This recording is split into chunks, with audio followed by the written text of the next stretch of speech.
You know that old, abandoned house down the street? The one that's been empty for as long as anyone can remember?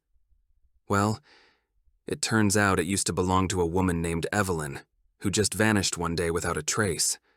Naturally, I had to check it out for myself. I slipped in through a broken window, and man, the place was like a time capsule. Dust filled the air, and the smell of mold and neglect was overwhelming. The wallpaper was peeling, revealing faded colors and patterns underneath, like layers of forgotten history. The first floor was full of old furniture covered in sheets and newspapers yellowed with age. But then I spotted something. A door at the end of a dim hallway, slightly ajar. Curiosity got the better of me. My heart raced as I pushed the door open, revealing a small room cluttered with boxes. Among the mess, I found a book. My hands trembled when I opened it. At first, it was just mundane stuff, grocery lists, gardening notes. But as I read on, things took a darker turn. Evelyn wrote about her growing anxiety. First, it was just neighborhood gossip, but it morphed into paranoia. She thought people were watching her, following her. I swear, as I turned the pages, her fear seeped into my bones. She wrote about hearing footsteps outside at night and seeing shadows passing by her windows. One entry stood out. She mentioned a man in a hat who always appeared at odd hours, just out of sight. A chill ran down my spine. Who was this guy? Did he have anything to do with her disappearance? I couldn't stop reading. Her entries were a slow descent into fear and isolation. But then they just stopped. The last page was a frantic scribble, just one line, repeating over and over. I can't stay here anymore. That's when I heard it. A soft shuffle coming from the hallway. I stood there, frozen, straining to listen. The sound of footsteps creeping closer was faint but unmistakable. I bolted, heart pounding, and didn't stop until I was safe inside my front door.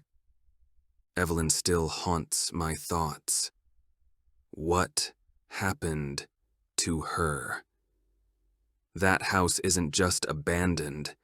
It's a tomb of lost stories, and maybe, just maybe, something still lurks within its walls.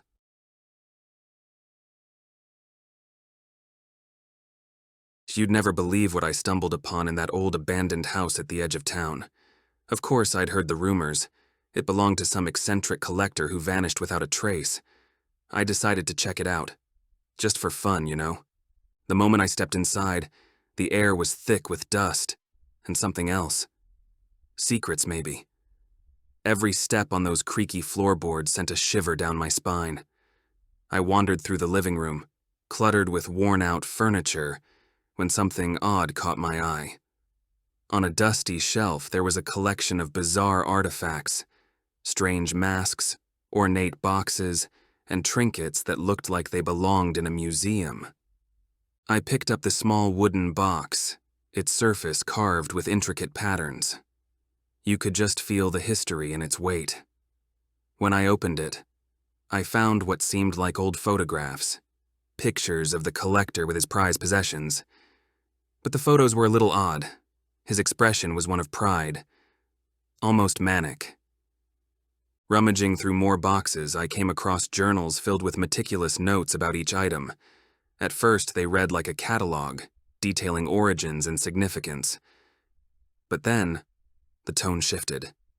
He wrote about obsession, how each piece seemed to draw him in, whispering secrets only he could hear. The last entries were downright chilling. He described losing control, claiming the artifacts came alive in his mind.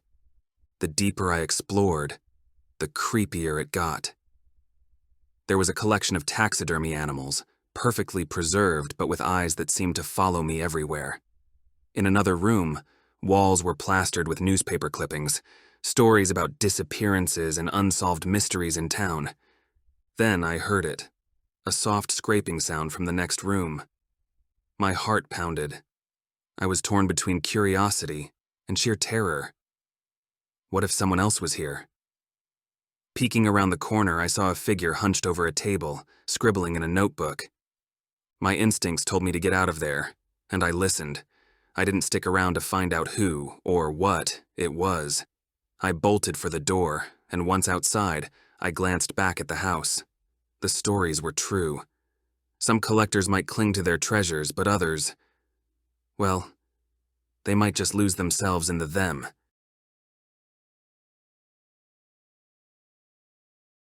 You wouldn't believe the day I had when I decided to explore that creepy old house at the end of the block. You've heard the stories, right? Everyone in town whispers about the mysterious handyman who was hired to fix it up and then just vanished without a trace. I've always been curious about what really happened there. So, one Saturday morning, armed with nothing but a flashlight and excitement, I made my way inside. The door creaked ominously as I pushed it open, revealing an entryway filled with dust and cobwebs. It was like stepping right into a forgotten world, as if time had just stopped. I wandered through room after room, absorbing the eerie stillness, the peeling wallpaper, and the scattered remnants of a life once lived. But then I saw it, a notebook sitting on a rickety old table in the living room. It looked ancient, its leather cover cracked and worn. My heart raced as I opened it, eager to uncover its secrets. The first few pages were pretty mundane repair notes, stuff like fixing leaky pipes and replacing broken windows. But as I read on, the tone changed. The repairman, whose name was Tom, started documenting strange occurrences. He wrote about hearing noises at night, scratching sounds that bounced off the empty walls. You could practically feel the tension building in his words.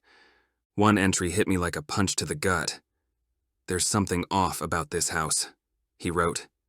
"I swear I can feel it watching me." A chill ran down my spine as I read that. And it got worse. Tom described seeing shadows moving just out of the corner of his eye and finding his tools misplaced whenever he returned to work. The last entry was a frantic mess of scribbles. "I can't stay here anymore," it said. "I've got to leave. Something is wrong." And then, just as I was finishing, I heard it. A soft noise from the back of the house like footsteps on the floorboards. My heart jumped into my throat. Was someone else here? I hesitated, every instinct screaming at me to run. But curiosity got the better of me. I slipped the journal under my arm and crept toward the sound. Peering around the corner, I froze. There, in the dim light, stood a figure, a shadowy outline that made my blood run cold. Panic surged through me. I turned and sprinted for the front door, adrenaline pumping. I didn't stop until I was back on my street, gasping for breath. I still think about Tom in that house. What really happened to him? That journal felt like a warning, and I can't shake the feeling that some things are just better left alone.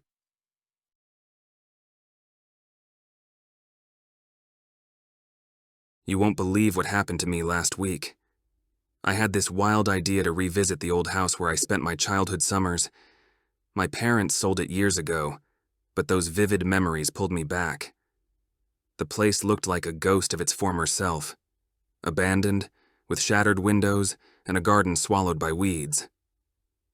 I felt this strange kind of nostalgia as I pushed open the creaky door. The moment I stepped inside, memories flooded in. Playing hide and seek, the delicious scent of my grandmother's cooking drifting through the air. But now, the house was just a cold, empty shell.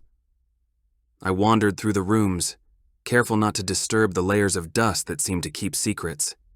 In the living room, old family photos still clung to the walls, faded and peeling. I laughed nervously, trying to convince myself it was just an old house. But something felt off. The air was heavy, and I couldn't shake the feeling of eyes watching me. In the kitchen, a small drawer caught my eye, left slightly ajar. Curiosity got the better of me. Inside, I found a pile of letters addressed to my grandmother, the handwriting shaky and desperate. One note was from someone named Margaret, warning her about something lurking in the house. Her words were disturbing. They're watching. I can feel it. Don't trust the shadows. I never knew my grandmother had hidden fears, but this was unsettling. Just then, I heard a noise upstairs, a soft creak, like footsteps. I thought I was alone. Against all common sense, I crept up the stairs, each step echoing in the silence. At the top, I glimpsed a shadowy figure darting at the end of the hallway. My heart pounded. "Hello?" I called out, but only silence answered. The heaviness in the air was suffocating. I turned to leave, but something stopped me.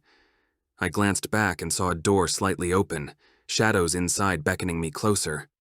I ran, flying down the stairs and out into the daylight, not stopping until I reached the safety of my street. Even now, I can't shake the feeling that whatever haunted that house wasn't just a memory.